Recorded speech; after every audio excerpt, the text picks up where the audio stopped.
कोई साधारण कन्या नहीं है जनक। इस धनुष से तुम्हारी पुत्री का भविष्य जुड़ा हुआ है जनक।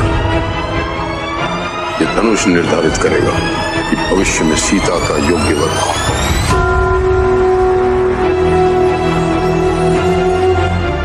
इस क्षण से लेकर मृत्यु जब तक हमें अलग ना कर दे, मैं तुम्हारा हूं। दोस्तों, आज की इस वीडियो में हम जानेंगे कि आखिर कैसे हुआ था श्री राम का जन्म। सरयू नदी के किनारे कोसला नाम का राज्य था, जिसकी राजधानी अयोध्या थी। अयोध्या के राजा थे राजा दशरथ, जिनकी 3 पत्नियां थीं और उनकी पत्नियों के नाम थे कौशल्या, कैकेयी और सुमित्रा। राजा दशरथ बहुत समय तक निसंतान थे और अपने सूर्यवंश की वृद्धि के लिए अपने उत्तराधिकारी के लिए बहुत चलते थे। बता दें कि राजा दशरथ ने अपने कुलगुरु ऋषि वशिष्ठ की सलाह मानकर पुत्र कमेटी यज्ञ कराया और इस यज्ञ के फलस्वरूप राजा दशरथ के 4 पुत्र हुए। उनकी पहली पत्नी कौशल्या से प्रभु श्री राम, कैकेयी से भरत और सुमित्रा से लक्ष्मण और शत्रुघ्न का जन्म हुआ था।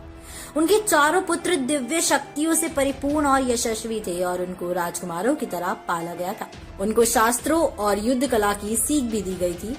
बता दें कि जब प्रभु श्री राम 16 वर्ष के हुए, तब एक बार ऋषि विश्वामित्र राजा दशरथ के पास आए और अपने यज्ञ में विघ्न उत्पन्न करने वाले राक्षसों के आतंक के बारे में राजा दशरथ को बताने लगे। अब ऋषि विश्वामित्र की बात सुनकर राजा दशरथ उनकी सहायता करने के लिए तैयार हो गए। ऋषि विश्वामित्र ने इस कार्य के लिए राम और लक्ष्मण का चयन किया। राम और लक्ष्मण ऋषि विश्वामित्र के साथ उनके आश्रम गए और उनके यज्ञ में विघ्न डालने वाले राक्षसों का नाश किया। अब इससे ऋषि विश्वामित्र प्रसन्न होकर राम और लक्ष्मण को अनेक दिव्य अस्त्र प्रदान करते हैं, जिनसे आगे चलकर प्रभु श्री राम और लक्ष्मण अनेक दानवों का नाश करते हैं। दूसरी तरफ बात करते हैं मिथिला नरेश की, जो कि निसंतान थे और संतान प्राप्ति के लिए बहुत चिंतित थे।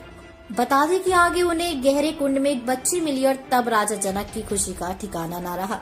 राजा जनक उस बच्ची को भगवान का वरदान मानकर अपने महल में ले गए और उन्होंने उसका नाम सीता रखा।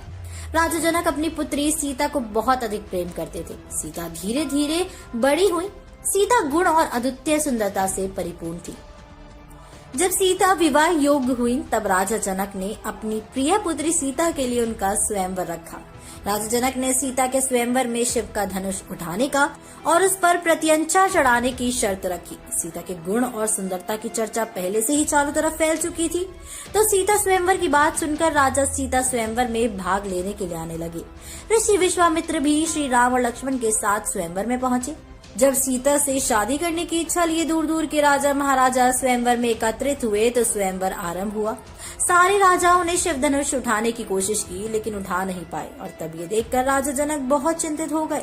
तब उन्होंने ऋषि विश्वामित्र से कहा कि वो उनकी चिंता को दूर करे और ऋषि विश्वामित्र ने अपने शिष्य राम से इस धनुष को उठाने के लिए कहा। प्रभु राम अपने गुरु को प्रणाम करके उठे और उन्होंने धनुष को बड़ी ही सरलता से उठा लिया और उस पर प्रत्यंचा भी चढ़ा दी। प्रत्यंचा चढ़ाने लगे तो धनुष टूट गया और राजा दशरथ की शर्त के अनुसार प्रभु श्री राम से सीता का विवाह हुआ। और बहुत जल्द हमें प्रभास की आने वाली फिल्म आदिपुरुष में भी दोस्तों रामायण की इसी कहानी को एक नए सिरे से दिखाया जाने वाला है।